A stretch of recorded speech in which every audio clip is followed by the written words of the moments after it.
Hello everyone! For today's video ay nandito nga pala ako sa may Festival Alabang. Ayan, so ito nga pala yung unang araw ng aking treatment.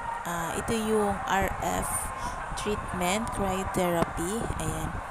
So nandito nga pala ako sa may Leones. Good afternoon.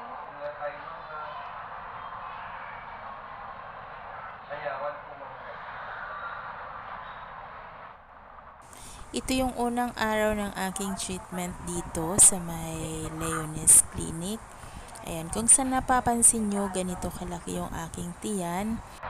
RF arm and tummy. So ako, dito ako. Naiganyo ako.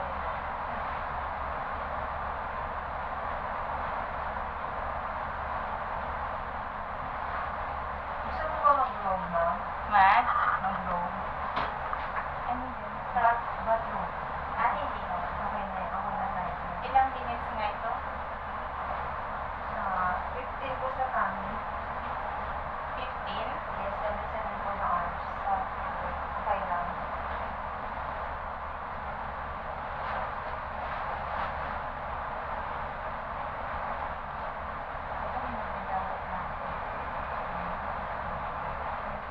Ang balik kong ilan mo na po ito?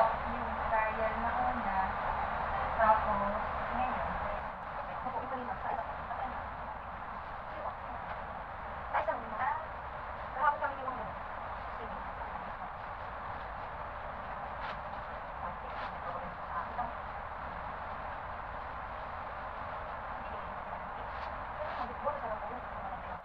Gawin natin next time gusto mo ng alternative. Ano kasi? So, RF kita ngayon, protecting the skin, saka the skin, at the isa pa siya na, sila pa Diba? Oo, yung machine na nakapatong. Akala ko ay RF kita. ito yung 7, diba? 20 kasi yung So, kasi sabi ni Ma'am, RF kami and dito pa daw. hindi pati ngayon ano na eh. Sa EMS. Pwede naman, ito na rin naman pala may tigo sir. Ay, ganda rin naman ito Ma'am eh. Kasi parang yun tayo sa kanila. Tinadala ko yung machine. Sabi ko, diba, wala ko naman, mga ako na hindi hirap ang tumaya.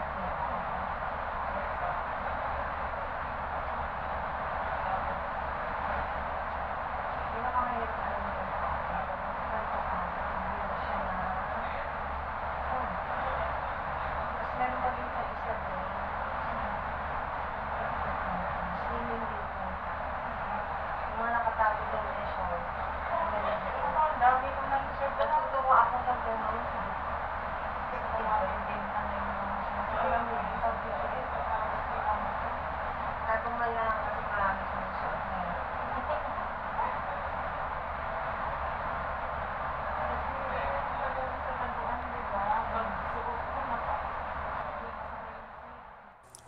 Ayan, so bali ang una niyang ginawa ay nilagyan niya muna ng cream or lotion yung aking tiyan. At ito nga pala ay medyo mainit. Sabi niya yung aking tiyan daw ay napakatigas. So kaya medyo kailangan diinan yung kanyang ginagawa. Sabi ko naman sa kanya, sige okay lang kahit diinan mo pa. At ito na nga, pagkatapos dito sa aking tiyan, ay inumpisahan naman niya yung treatment para sa aking braso. Ito palang treatment na to ay tinatawag na Barbie arms. So, ang Barbie arms para lumiit yung aking braso kasi nga napakataba talaga ng aking braso, napakalaki talaga ng aking braso.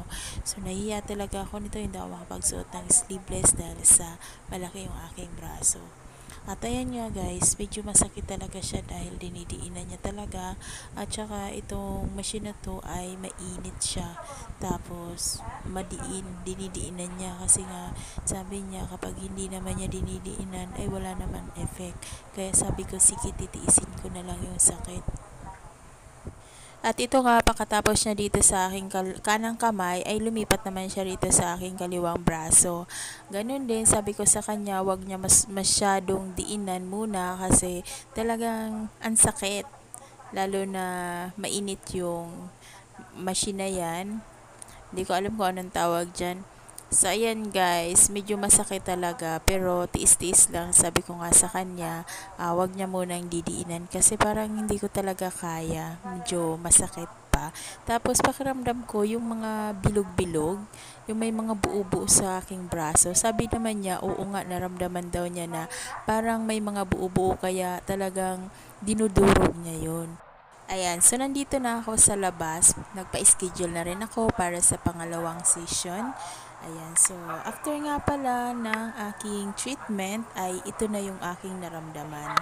Medyo nahihilo ako, tapos masakit yung aking mga braso, yung aking tiyan, medyo masakit. Pero sabi niya, after 2 hours pa ako pwedeng kumain at pwedeng uminom ng tubig.